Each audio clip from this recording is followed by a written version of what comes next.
இல்ல ஸ்ரீஜா, நீ புரியாமலே பேசிட்டு இருக்க. இப்பவே உண்மையை சொல்றதா சரியா இருக்கும். சொல்றது கேளு, நான் உண்மையை சொல்லதான் போறேன். அப்ப நான் சாகதான் போறேன். ஸ்ரீஜா, சொல்றது கேளு. கத்திய கீழே இருக்கு, கீழே இருக்கு. அப்ப நான் சொல்றத நீ கேளு. ஏய் ஸ்ரீஜா, மாரி கதவு தரங்க. யோ, கழுத்துல இருந்து கத்திய எடு ஸ்ரீஜா. அது நீ சொல்ற பதில்ல தான் இருக்கு. இப்ப நீ உண்மையை சொல்ல வேண்டாம். நேரம் பார்த்து நானே சொல்லிக்கிறேன். சரி, நான் சொல்லல. முதல்ல நீ கத்திய கீழே இருக்கு. சொல்ல மாட்டல. சொல்ல மாட்டேன். ஆனா நீயே சொல்லிருவல. சொல்றேன். சரி, இத வச்சுக்கோ. கத்திய எடு.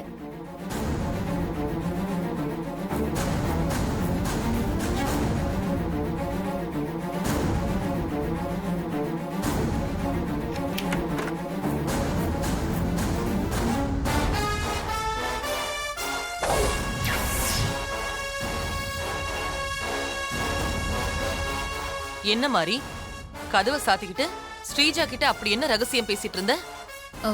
ஒன்னும் இல்ல அத்தை. 2 பேரும் மாசமா இருக்கோம்ல, அதான் குழந்தை பொறுக்கிறத பத்தி பேசிட்டு இருந்தோம்.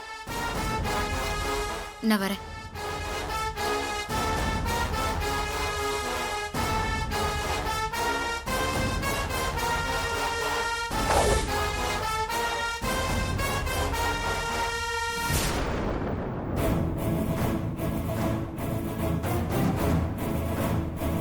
வாங்க அத்தை. ஸ்ரீஜா, மாரி வந்து உன்கிட்ட என்ன சொல்லிட்டு போறா? அது குழந்தை பிறக்கிறத பத்தி பேசிட்டு இருந்தோம் அத்தை. மாரி என்கிட்ட உண்மையை சொல்ல மாட்டான்னு எனக்கு நல்லாவே தெரியும்.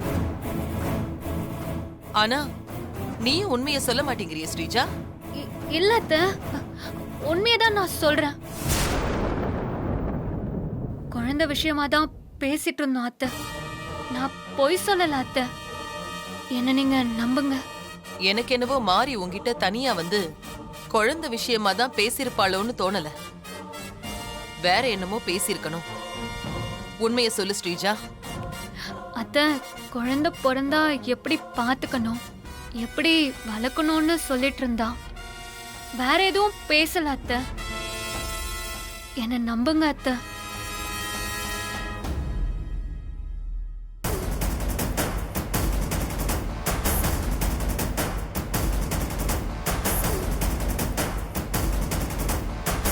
இவளுங்க 2 பேரும் எதையோ என்கிட்ட இருந்து மறைக்கிறாளுங்க. ஆனா அது என்னன்னு தான் தெரியல. கண்டுபிடிக்கிறேன்.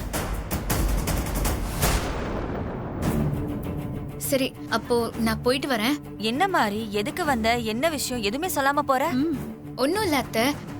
கர்ப்பிணி பெண்கள் இந்த மாதிரி நேரத்துல எப்படி எப்படி நடந்துக்கணும்னு தாத்தா சில விஷயங்களை சொல்லியிருந்தாரு. நான் அத ஸ்ரீஜா கிட்ட சொல்லிட்டு போலான்னு வந்தேன். அவ்வளவுதான். அப்படியாமா? ரொம்ப சந்தோஷம் மாரி. ஏ மாதிரி தாத்தா சொன்னது என்கிட்ட எல்லாம் சொல்ல மாட்டியா? அக்கா, நான் உங்ககிட்ட போன்ல எல்லாத்தையும் சொல்றேன். வரேன் மாமா. சரி, வரேன். போயிட்டு வரேன். பாத்து போமா.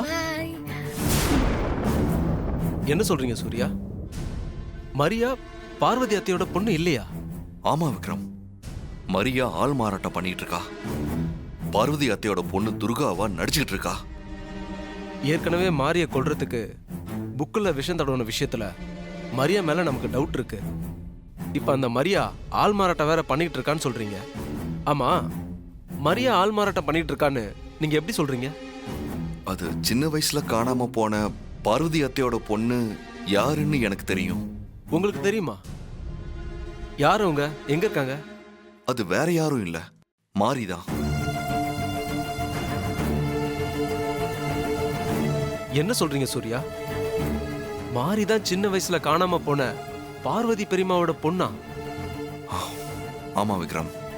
ஆமா, இத நீங்க யூகமா சொல்றீங்களா இல்ல கன்ஃபார்மா சொல்றீங்களா? ஐயோ, நான் கன்ஃபார்ம் பண்ணிட்டு தான் சொல்றேன் விக்ரம். அந்த மரியா வீட்டுக்கு வந்த நாள்ல இருந்து அவ மேல எனக்கு டவுட் இருந்தது. ஒரு நாள் மாரியோட தாத்தா என்ன அவசரமா கிராமத்துக்கு வர சொன்னாரு. மாரியை பெற்ற அம்மாவோட அடையாளம் தெரிஞ்சுக்கிறதுக்காக மாரி சின்ன வயசுல போட்டிருந்த ட்ரெஸ்ஸு, செயின், காப்பு எல்லாத்தையும் பத்திரமா பெட்டியில் வச்சிருந்தேன். அந்த பொருளெல்லாம் நேற்று ராத்திரி திருட்டு போயிடுச்சு மாப்பிள்ள.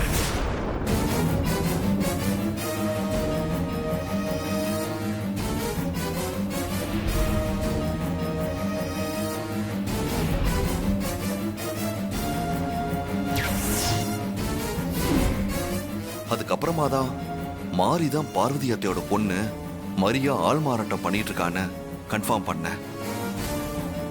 அது மட்டும் இல்ல விக்ரம், மரியாவே உண்மையை ஒத்துக்கிட்ட முடிஞ்ச நிரூபிச்சு காட்டுன்னு என்கிட்ட சவால் விட்டா. சவால் விட்டாளா? ஆமா, அது மட்டும் இல்ல, என் வீட்டுக்கே வந்து ஆள்மாறாட்டம் பண்ணது மட்டும் இல்லாம அவ யாருன்னு சொன்னா. யார் அவ? அவ வேற யாரும் இல்ல, ஜாஸ்மினோட தங்கச்சி. ஜாஸ்மினோட தங்கச்சியா? அவ எதுக்கு இங்க வரணும்?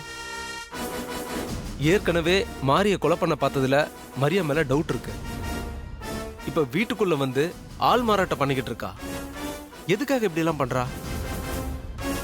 நீங்க சொன்னதை வச்சு பார்க்கும்போது மரியா தனியா இது பண்ணல, அவளுக்கு பின்னாடி யாரோ இருக்காங்க. எனக்கும் அதே டவுட் தான் விக்ரம். உங்களுக்கு யார் மேலேயாவது டவுட் இருக்கா? அந்த கருப்பூர்வம் சண்முகமும் சண்முகத்தோட மனைவியும் மரியா பின்னாடி இருப்பாங்களோன்னு ஒரு டவுட் இருக்கு. வாய்ப்பு இருக்கு. முதல்ல கருப்பூர்வம் சண்முகத்தோட போட்டோல இருந்த அந்த லேடி யாருன்னு இன்னும் தெரியல. எங்க வீட்டுல நடக்கிற பிரச்சனைகள் எல்லாமே மாரியை ஃபோக்கஸ் பண்ணி தான் நடந்துகிட்டு இருக்க. இதெல்லாம் யாரு பண்றா, எதுக்காக பண்றாங்கன்னு ஒரே குழப்பமா இருக்கு விக்ரம்.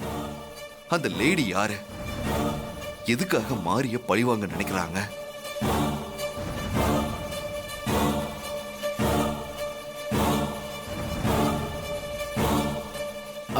சூர்யா, நான் சொல்றேன்னு தப்பா நினைச்சுக்காதீங்க. என்ன விக்ரம், சொல்லுங்க. உங்களுக்கு இருக்கிற அதே கேள்விதான் எனக்குள்ளேயும் ஓடிக்கிட்டு இருக்கு. அதுக்கான பதிலை தேடி பார்த்தா ஒருத்தர் மேலதான் வந்து நிக்குது. அது வேற யாரும் இல்ல, உங்க சித்தி தாராதான். நடந்ததெல்லாம் கொஞ்சம் நல்லா யோசிச்சு பாருங்க. போட்டோல இருக்கிற நாம தேடிக்கிட்டு இருக்க அந்த லேடி ஏன் உங்க சித்தி தாராவா இருக்கக்கூடாது? என்ன விக்ரம், நாம ஏற்கனவே தாராமாவை பத்தி பேசியிருக்கோம்ல. கண்டிப்பா அந்த லேடி தாராமாவா இருக்க வாய்ப்பே இல்லை. என்ன கொல்லணும்னு அவங்க நினைச்சிருந்தா நான் சின்ன வயசா இருக்கும் போதே அவங்க என்ன கொண்டு இருக்கலாமே. நான் இதை ஏற்கனவே உங்ககிட்ட சொன்னதான். தாராம்மா அவங்க வயித்துல பிறந்த குழந்தைங்களை விட என் மேலதான் அதிக பாசத்தை காட்டி வளர்த்தாங்க. இப்பவும் என் மேல பாசமா தான் இருக்காங்க. எனக்கு ஏதாவது ஒண்ணுன்னா அவங்க ரொம்ப துடிச்சு போயிடுவாங்க. தாராமாவை பத்தி ஒவ்வொரு முறையும் நீங்க சொல்லும் போது நான் ஏன் கோவப்படுறேன்னா அதுக்கு இதான் காரணம். ஓகே சூர்யா, நீங்க சொன்னதை நான் அக்செப்ட் பண்ணிக்கிறேன். அப்புறம் எதுக்காக அவங்க மாறி மேல வெறுப்ப காட்டுறாங்க? ஏன் மருமகளா ஏத்துக்க மாட்டேங்கிறாங்க? என் சின்ன வயசுல இருந்து என்னை பாசமா வளர்த்தவங்க, என் கல்யாணம், எனக்கு வரப்போற மனைவியை பத்தி அவங்க மனசுல நிறைய எதிர்பார்ப்புகளை வச்சிருந்திருக்காங்க. அவங்க எதிர்பார்ப்புக்கு மேட்ச் ஆகிற மாதிரி இல்லைன்னு மாறி விஷயத்துல அப்படி நடந்துகிட்டு இருக்காங்க. நான் கூட மாறிய ஆரம்பத்துல சரியா புரிஞ்சுக்காம தாராமா மாதிரி தான் நடந்துகிட்டு இருந்தேன். இப்ப நான் புரிஞ்சுக்கலையா? நானே என் ஒய்ஃபை பத்தி லேட்டா தான் புரிஞ்சுக்கிட்டேன். மாமியார் மருமகளை பத்தி புரிஞ்சுக்கிறதுக்கு இன்னும் கொஞ்சம் லேட் ஆகும். அம்மா மாரிய கண்டிப்பா தான் மருமகளா ஏத்துப்பாங்க. அதனால தாராமா மேல சந்தேகப்படாதீங்க. Okay Surya, leave it. நான் சொன்னது எதுவும் தப்பா எடுத்துக்காதீங்க. ஐயோ பரவாயில்ல விக்ரம், போலீஸ் மூலம் அப்படிதான் சிந்திக்கும். யாரா இருந்தாலும் சந்தேகப்படும். அதெல்லாம் விடுங்க. முதல்ல அந்த மரியா பின்னாடி இருக்கிறது யாருன்னு கண்டுபிடிக்கணும். அதுக்கப்புறம் அவ பார்வதி அத்தையோட பொண்ணு இல்லைன்னு நிரூபிச்சு அவளை வீட்டு விட்டு அனுப்பணும். நான் கண்டுபிடிக்க ஏற்பாடு பண்றேன். You don't worry. Okay Vikram, அப்ப நான் கிளம்புறேன். தேங்க்ஸ் விக்ரம். ஓகே.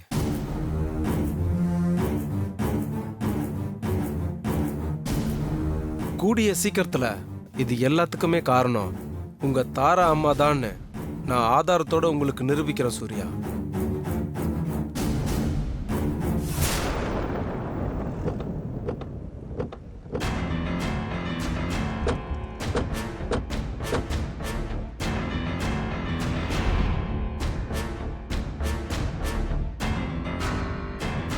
வணக்கம் சார்.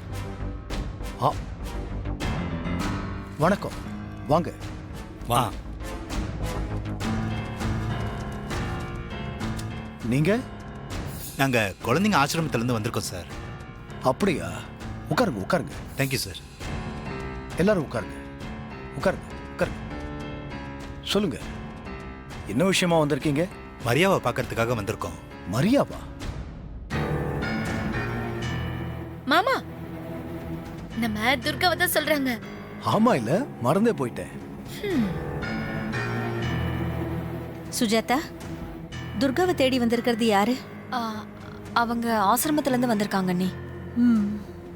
ஹாசினி, துர்காவை கூப்பிடு. சரிங்க மாமா. துர்கா, மரியா, கொஞ்சம் இங்க வரியா? கொஞ்சம் சீக்கிரம் கீழே வா. உன்னை தேடி ஆளுங்களாம் வந்திருக்காங்க. வந்துட்டேன்.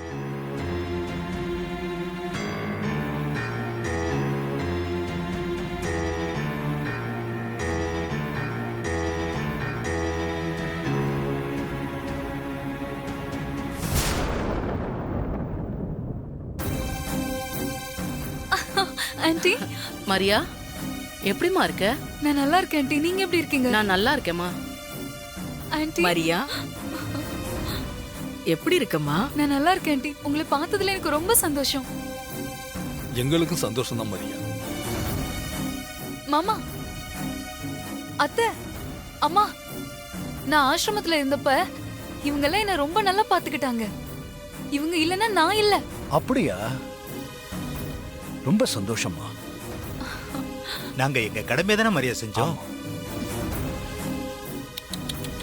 அங்க இருக்கும்போது உங்க அம்மாவை தேடி கண்டுபிடிக்கணும்னு நீ சொல்லிக்கிட்டே இருந்த. இறைவன் அருளால உங்க அம்மா கிட்டே நீ வந்து சேர்ந்துட்ட. அம்மா, இதுல உங்க அம்மா யாரு?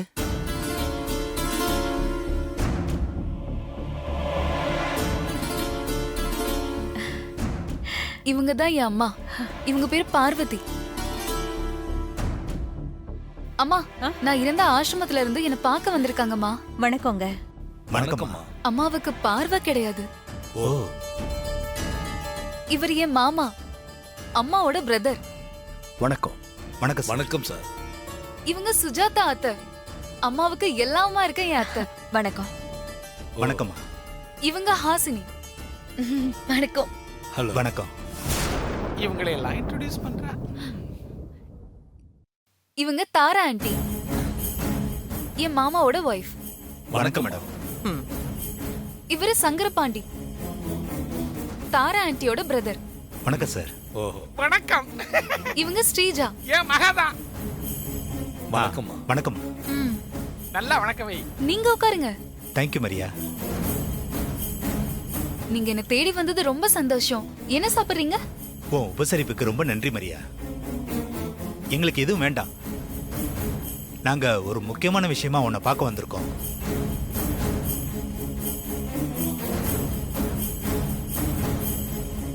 முக்கியமான விஷயமா? என்ன விஷயம் சார்? அடுத்த வாரம் ஆசிரம ஆண்டு விழா வருது.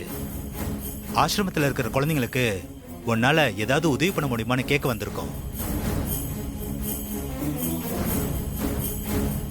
நீங்க கேட்காமலே நான் உதவி பண்ணிருக்கணும். அதுக்கு என்கிட்ட மனசு இருக்கு சார். ஆனா உதவி பண்ற அளவுக்கு என்கிட்ட பணமோ பொருளோ இல்லையே.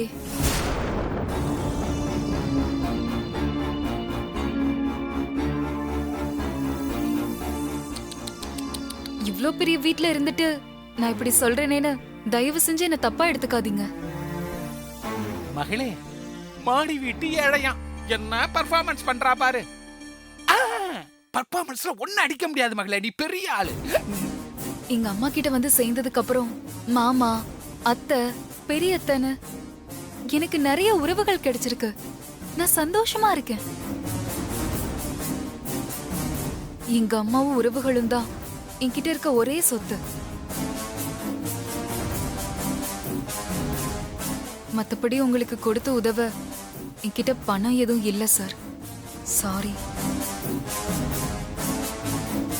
துர்கா, அப்படி சொல்லாத. எப்படி இந்த வீட்ல உனக்கு உறவுகள் இருக்கோ அதே மாதிரி சொத்துல உரிமையும் இருக்கு. மகளே, ஒர்க் அவுட் ஆகுது. நீ ஒண்ணு இல்லாதவ இல்ல துர்கா.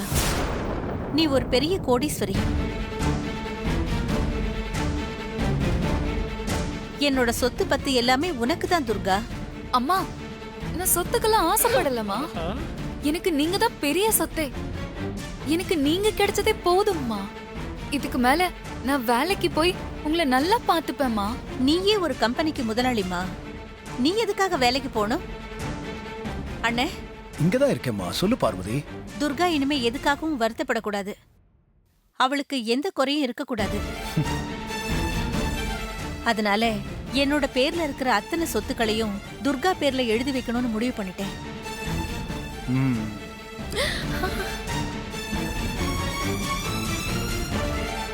அண்ணே, நீங்க என்ன சொல்றீங்கண்ணே? உன்னோட சொத்து உன்னோட விருப்பம் பார்வதி. சொத்தை யாருக்கு எழுதி வைக்க போற? உன்னோட மகளுக்கு தானே. சந்தோஷமா எழுதி வை. பரம்பரை சொத்துல உனக்கு என்ன பங்கு இருக்கோ அது அத்தனையும் உன் மக துர்காவுக்கு தானே. தொலைஞ்சது புள்ளையா இருந்தா நான் தான் அந்த புள்ளன்னு சொல்லி மொத்த சொத்தையும் ஆட்டியா போட்டிருப்பேன். முறைக்கிறா பாரு. ஐயோ அம்மா, நீங்க இப்படி பண்ணீங்கன்னா நான் ஏதோ சொத்துக்கு ஆசைப்பட்டு இங்க வந்த மாதிரி ஆயிடும். என் பேர்ல எந்த சொத்தும் எதுவும் வேண்டாம்மா. எனக்கு உங்க பாசம் மட்டும் போதும். அதுதான் எனக்கு மிகப்பெரிய சொத்து. என்னைக்கு இருந்தாலும் அதுக்கு நீதானே வாரிசு. ஏன் அதை நீ வேண்டான்னு சொல்ற? அம்மா ஆசைப்படுறேன்ல, நீ அமைதியா மட்டும் இரு. அண்ணே, சொல்லுமா. நாளைக்கு ரிஜிஸ்டர் ஆபீஸ் போய் என் பங்கு சொத்தை எல்லாம் துர்கா பேருக்கு மாத்தி எழுதிடலானே. அதுக்கான ஏற்பாடெல்லாம் பண்ணுங்க. எல்லா ஏற்பாட்டையும் பண்ணிடுறேன்.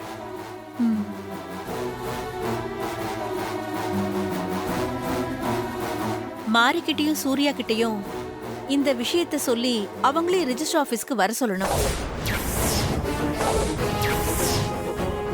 ஐயோ, அவங்க வந்தான்னா கெடுத்துருவான். சுஜாதா, அண்ணே, மாரிக்கு ஒரு ஃபோன் பண்றேன்.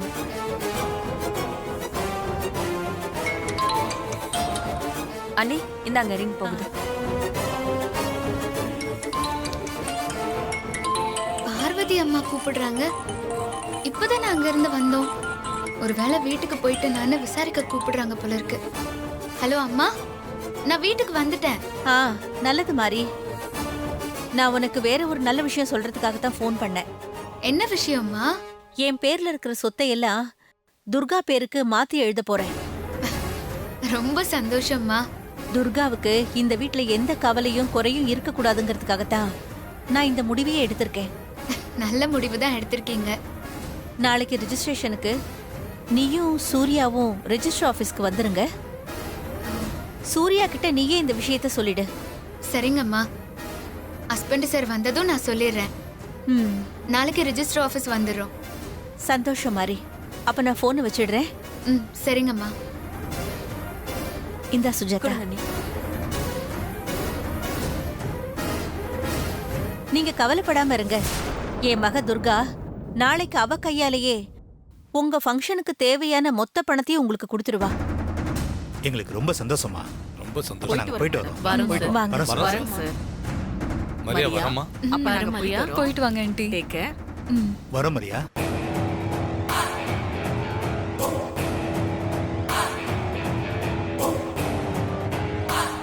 சரி, அப்போ நான் போய் ரெஜிஸ்ட்ரேஷன் வேலையை பார்க்கறேன். சரிங்க அண்ணே. வாங்க. என்ன இப்படி ஆயிப்போச்சு?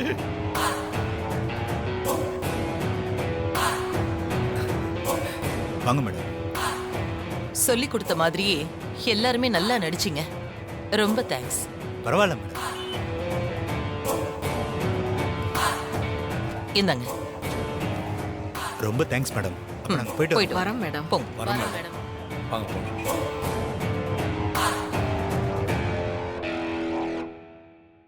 ஆண்டி, இவ்ளோ சுலபமா சொத்து நம்ம கைக்கு வரும்னு நான் கொஞ்சம் கூட எதிர்பார்க்கவே இல்ல.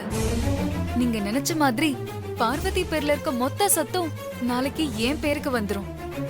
அம்மா சென்டிமெண்ட்ல கை வச்சதும் அது சூப்பரா ஒர்க் அவுட் ஆயிடுச்சு. பாவம் அந்த பார்வதி பெத்த மக மேல இருக்கிற பாசத்துல அவ போண்டியாக போறா. யார் போண்டியாக போறாங்கன்னு இந்த பாண்டி பார்க்க தானே போறா. ஐயோ, முறிக்குது. என்ன சங்கர பாண்டி, உன் முகத்துல சந்தோஷத்தையே காணோம். சொத்து வரதுல உனக்கு சந்தோஷம் இல்லையா? சிஸ்டர், உங்க கேள்விக்கு நான் அப்புறமா பதில் சொல்றேன். முதல்ல நீங்க என்னோட கேள்விக்கு பதில சொல்லுங்க. என்ன கேட்க போற? கேளு. சிஸ்டர், இப்ப உங்களுக்கு சொத்து முக்கியமா இல்ல உங்க உயிர் முக்கியமா? அங்கிள் என்ன பேசிட்டு இருக்கீங்க? என்ன கேள்வி இது அங்கிள்? ஏன் என் கேள்வி புரியலையா? சிஸ்டர், சொத்து உங்களுக்கு முக்கியமா இல்ல உங்களுக்கு உயிர் முக்கியமான்னு கேக்குறேன். மாரி மாரி மாரி என்னாச்சு ஹஸ்பண்ட் சார்? மாரி, உன்னை ரெஸ்ட் எடுக்க சொன்னா கேட்கவே மாட்டேல்ல. கிச்சன்ல என்ன பண்ணிட்டு இருக்க? பாத்திரம் எல்லாம் கழுவாம அப்படியே இருந்துச்சு, அதான் கழுவிட்டு இருந்தேன் ஹஸ்பண்ட் சார். நான் தான் உன்னை எந்த வேலையும் செய்ய வேண்டாம்னு சொல்லியிருக்கேன்ல. அதெல்லாம் விடுங்க ஹஸ்பண்ட் சார். பார்வதி அம்மா எனக்கு ஃபோன் பண்ணிருந்தாங்க. அத்தை உனக்கு ஃபோன் பண்ணாங்களா? என்ன விஷயம்? பார்வதி அம்மா அவங்க பேர்ல இருக்கிற சொத்தை அவங்க பொண்ணு துர்கா பேருக்கு மாத்தி எழுத போறாங்களா, நாளைக்கே ரிஜிஸ்டர் பண்ண போறாங்களா.